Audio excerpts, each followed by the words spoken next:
Hello anime lovers, आज से हम शुरू करने वाले हैं नए एनिमे को जिसका नाम मैं नहीं बताऊंगा।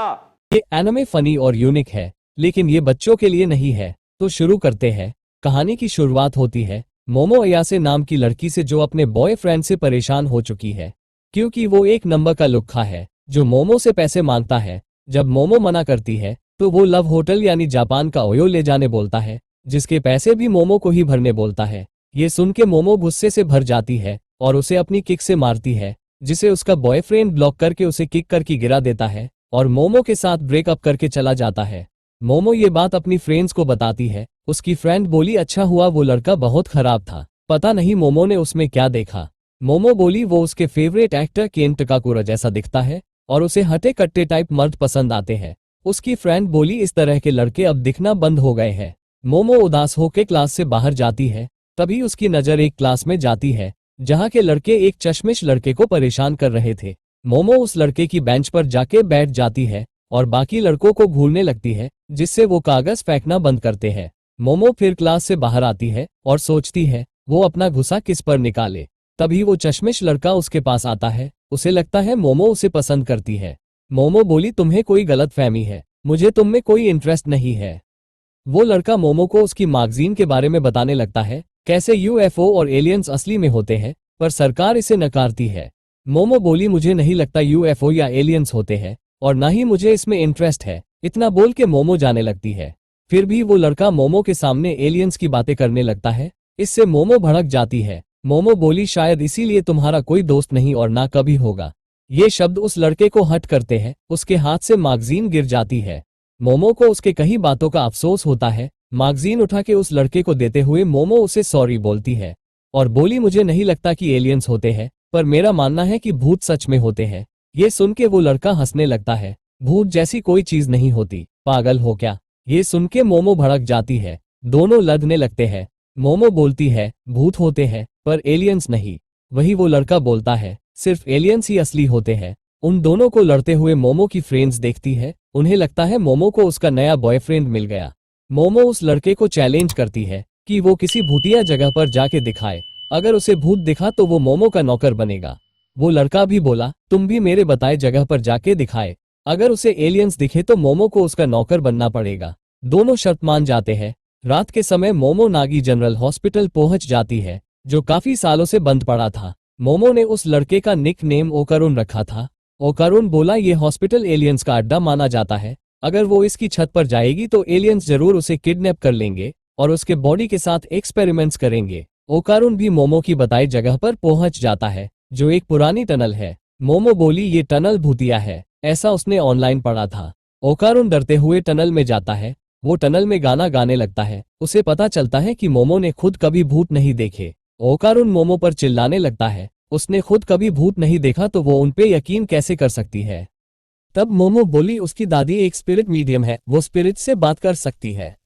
मुझे उन्होंने ही पाला है, मैं जब छोटी थी तब मेरे पेरेंट्स मर गए थे। मोमो अपनी पुरानी बातें याद करती है, जिसमें जब वो बाहर निकलती तब एक रिचुअल पोज बनाती थी। उसकी दादी का कहना था इससे बुरी शक्तियां दूर रहती है। मोमो पोज बना के स्कूल जाती थी और लड़के उसका मजाक उड़ाया करते थे। मोमो जिस लड़के को पसंद करती थी वो लड़का भी उसका मजाक उड़ाता है, जिससे मोमो को बहुत बुरा लगता है। इसलिए मोमो अपनी दादी से लड़ती है और काफी दिनों तक उनसे बात नहीं करती।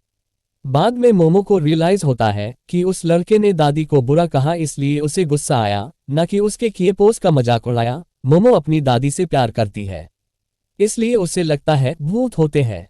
मोमो ओकारुन से पूछती है उसे ऐसा क्यों लगता है कि एलियंस होते हैं। ओकारू बोला इसके पीछे कोई रीजन हो ये जरूरी नहीं। तभी ओकारू को टनल में खून के पैरों के निशान दिखते हैं। जब वो पीछे देखता है तब उसे एक डरावनी बुढ़िया दिखती है जो कि एक भूत है। ओकारुन उसे देखकर डरकर टनल के बाहर जाने के लिए भागता है। मोमो उसकी चीखें सुन के बोली वो जरूर टर्बोग्रानी होगी, अगर वो किसी को पकड़ ले तो वो उस पर कर्स लगा देती है।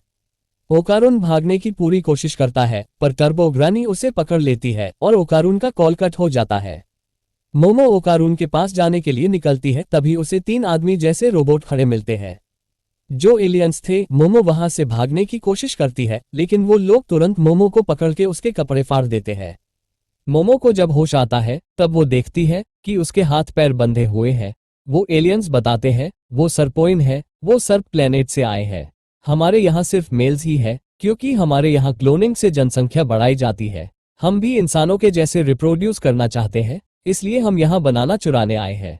अभी तुम्हारे साथ इंटरकोर्स करेंगे और रिसर्च के लिए तुम्हारे ऑर्गन निकाल लेंगे। मोमो चिल्लाने लगती है। तभी वो एलियन साइकोकिनेसिस का पावर का यूज करके मोमो को हिप्नोटाइज करने लगते हैं, जिससे मोमो उनकी बातें माने। लेकिन मोमो मेंटली स्ट्रांग थी, इसलिए एलियन के पावर का ज्यादा असर नहीं होता।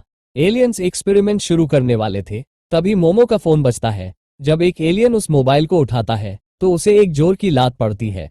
मोबाइल में से एक भूत आता है। ये भूत उस एलियन को काट के दूर फेंक देता है। ये भूत ओकारून है, जिस पर टर्बो ग्रैनी का कर्स लग गया है। ओकारून खुद को कंट्रोल नहीं कर पा रहा होता। एक एलियन बोला, मोबाइल से टेलीपोर्ट करने की टेक्नोलॉजी अभी हमारे पास भी नहीं है, तुम यहाँ से चले जाओ या हमें अपना बनाना दे दो। ऐसा बोल के ओकारून पर हमला करता है। ओकारून की स्पीड इतनी थी कि वो उस हमले से बच जाता है और उस पर हमला करके उसका बनाना निकाल लेता है। तब तीसरा एलियन ओकारून पर हमला करके दूर फेंक देता है। एलियन बोला, हमने कभी इंसानों पे हमला नहीं किया, इसलिए अपना बनाना दे दो। ओकारून बोला, तुम्हें जो चाहिए वो देने को तैयार हूँ। मैं काफी टाइम से एलियंस को देखना चाहता था, मेरा कभी कोई दोस्त नहीं बना, मुझे लगा एलियंस मेरे दोस्त बनेंगे। मुझे दूसरे लड़कों ने हमेशा बुली किया, फिर मेरे लाइफ में मोमो आई, इसलिए मैं मोमो को कुछ नहीं होने दूंगा। टर्बो ग्रैनी का कर्ज ओकारून पर हावी हो जाता है। मोमो बोली, इन्हें दिखा दो तुम असली मर्द हो। वो एलियन ओकारून पर अटैक करता है। ओकारून तुरंत हार जाता है। एलियन मोमो को फिर से हिप्नोटाइज करने लगता है। मोमो को उसका एक पास्ट याद आता है, जहां उसकी दादी अपनी शक्ति को बाहर निकालना सिखाती है। लेकिन मोमो को ये पसंद नहीं होता था क्योंकि दूसरे लड़के उसे चिढ़ाते थे। पर मोमो बीती बातों को भुला के दादी ने जो सिखाया था वो करती है, जिससे अचानक मोमो के पास साइकिक पावर आ जाती है। फिर मोमो अपनी पावर से टेबल को तोड़ के आजाद हो जाती है। एलियन की पावर मोमो की पावर के सामने कमजोर पड़ जाती है। मोमो उस एलियन को जोरदार लात मारती है। एलियन यूएफओ को तोड़ते हुए बाहर जाके गिरता है। यूएफओ बाहर से एक मून के जैसा लग रहा था, लेकिन इस हमले से वो अपनी असली रूप में आ जाता है। मोमो देखती है ओकारून पूरी तरह भूत बन गया था और वो मोमो पर हमला करता है। लेकिन मोमो टर्बो ग्रैनी को ओकारून से अलग कर देती है, लेकिन ओकारून पर कर्स लगा हुआ था। टर्बो ग्रैनी बोली, मैंने इस लड़के का मेन पार्ट निकाल लिया है, जब तक वो मेरे पास है तब तक ये कर्स इस पर लगा रहेगा। तुम्हें वो चाहिए तो मुझसे टनल में आके लड़ो। इतना बोल के टर्बो ग्रैनी गायब हो जाती है। यूएफओ हॉस्पिटल की बिल्डिंग से टकरा के क्रैश हो जाता है। मोमो ओकारून को लेके बाहर आ जाती है। मोमो की साइकिक पावर की वजह से ओकारून कंट्रोल में है, अगर वो उसकी पावर हटा दे तो ओकारून आउट ऑफ कंट्रोल हो जाएगा। ओकारून उस टनल की तरफ जाने लगता है क्योंकि टर्बो ग्रैनी को हरा के ही वो इस कर्स से आजाद हो सकता है। ओकारून अपने कपड़े उतार के मोमो को देता है, जिसे पहन के वो अपने घर जा सकती है। मोमो बोली, मैं तुम्हारे साथ आऊंगी तुम्हारी मदद करने। ओकारून बोला, तुम मेरी मदद क्यों करोगी, मैं तो बस एक लूजर हूँ। मोमो उसके साथ चलने लगती है। ओकारून बोला, फिर भी ये कपड़े पहन लो, नहीं तो वो ठीक से फोकस नहीं कर पाएगा। मोमो के दिल की धड़कन बढ़ने लगती है। ये लाइन एक बार केन टाकाकुरा ने मारी थी। मोमो सोचती है मुझे इसका नाम नहीं पता, तब वो ओकारून से उसका नाम पूछती है। ओकारून बोला, उसका नाम है केन टाकाकुरा। ये सुन के मोमो के होश उड़ जाते हैं और उसके पीछे का यूएफओ ब्लास्ट हो जाता है। यहीं पर डैन डा डैन का एपिसोड 1 खत्म होता है।